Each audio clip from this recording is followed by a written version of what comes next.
All right, it is time that you pay yourself. Don't you agree?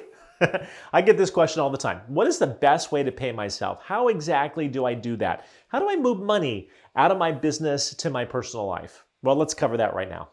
So on the board here, you've got my best rendition of a drawing, which is your business here, dollar sign, dollar sign, dollar sign. This is you personally, and then I'll talk about this whole new opportunity thing in a second. So to get money from your business to yourself personally, there are essentially 3 ways to do it. Way number 1, and that is the doorway here. Way number 1 is to pay yourself as a W-2 employee of your own organization.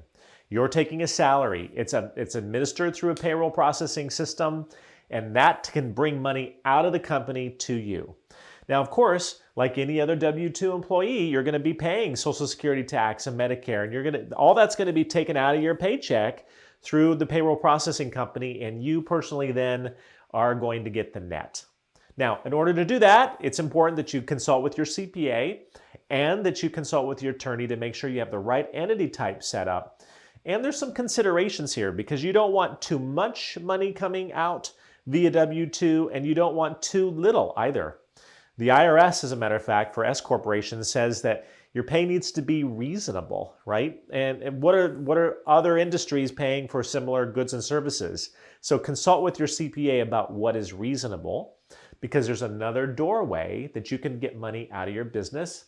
Doorway number 2, and we're going to call this just an owner distribution. This is literally you transferring money from your business account to your personal account. That is an owner distribution. You as the owner are distributing cash out of the business to yourself personally. Complete legit way to do it. Many small business owners, that's all they do, right? So take a look at that as a possibility. Now, calibrating how much comes out as W-2 and how much comes out as owner distribution really depends a lot on the entity type you have and your overall tax picture. So this does require a conversation with your CPA so that you're getting that mix right. If, for example, you don't distribute out enough via W-2, the IRS can say, hey, the owner distributions were too large, you need to put more in W-2, and then you're going to owe all the back payroll taxes and stuff. So getting that right is really important. Now, there's some other reasons to have money coming out through a W-2, and that would be what kind of retirement plan do you have set up in your organization?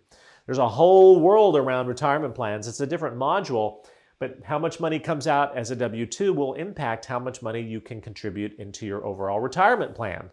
Because some people are like, why should I pay any money in a W-2? Well, the retirement plan consideration is one of them. The entity type consideration is another, and overall tax management is a third.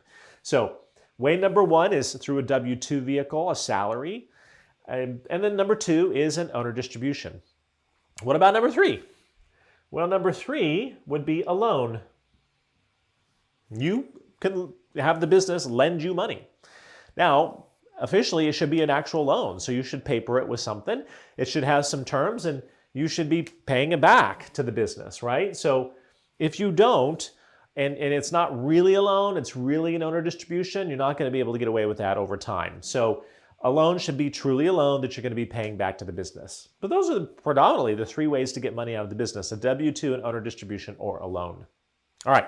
Now, what's this thing over here, this new opportunity? I wanted to add this because what I'm noticing a lot is when somebody has a new opportunity, a new business, for example, to invest in, or a piece of real estate they want to buy, I'm seeing people actually transfer money from the business over to this new opportunity. The only reason you would do that is if the business is going to own the new opportunity, right? And in most cases, you don't want the business, if you have a sales business, to own the piece of real estate or to own another business. There are liability issues you should talk to an attorney about. There are tax implications to the new asset being assigned to the business.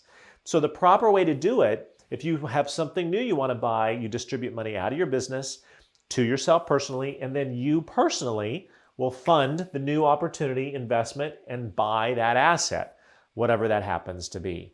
That's important. If you have money moving all over this board and you're not thinking, is this a personal asset that I need to buy, therefore it comes out of the business to me personally and over to the asset?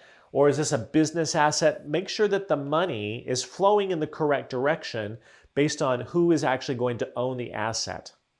Now, something else I get asked, which is, well, then, like, where do I pay my taxes? Do I pay the taxes out of the business, or do I pay my taxes out of my own personal books? Well, consult with your CPA about what your situation is. Though in most cases, for most real estate sales practices, the tax is owed personally. And so you distribute money out of the business to yourself, and then you write a check to the IRS. Now, there are some distinctions around C corporations and S corporations that make that a little bit different. So double check your particular situation. But the whole point here is know who needs to be responsible for moving the money where. Don't just move it all over the board without understanding that. And if you do that, your books are going to be a lot cleaner. Speaking of your books, where do you book all this stuff? Well, if it is a W-2 payment to yourself, then that is booked under compensation, as with anybody else's compensation in the organization. It's on your profit and loss statement. Owner distributions and loans, however, do not appear on the P&L in any of those charts. They appear on the balance sheet, right? A loan would be an asset on the balance sheet because then the business would be collecting that money back, right? It's not a loan from the business is making the loan, which makes it an asset to the business. If it's an owner distribution, there's a line item in the balance sheet for an owner distribution. And most of the time, the balance sheet gets quite complicated. I'd recommend you have an accountant who's managing the balance sheet for you. But you as the owner, when you're looking for this stuff, you're going to see your compensation on the P&L, but your W-2 compensation, but any owner distributions or loans, that's going to be on the balance sheet. So if you're sometimes wondering, like, the P&L shows one number in net profitability, but the cash in the bank is an entirely different number. Why is that? That used to drive me crazy. Well, it's probably because you distributed money out of the business, meaning you transferred cash from the business account to the personal account. That's not showing up on the P&L. That is showing up on the balance sheet, and that's where that would be recorded if you're tracking your balance sheet correctly, which I highly recommend you do, and you do that on a quarterly basis. All right, so make sure you're paying yourself. That's important. Set that up every 2 weeks so you get a good, consistent W-2, and then I recommend you do an owner distribution on a quarterly basis. That allows you to manage cash flow, manage reserves, and not get high on a real big sale and sending all the money out of the business. Keep it in the business on a quarterly basis and make a determination of how much of an owner distribution you should execute in that particular situation.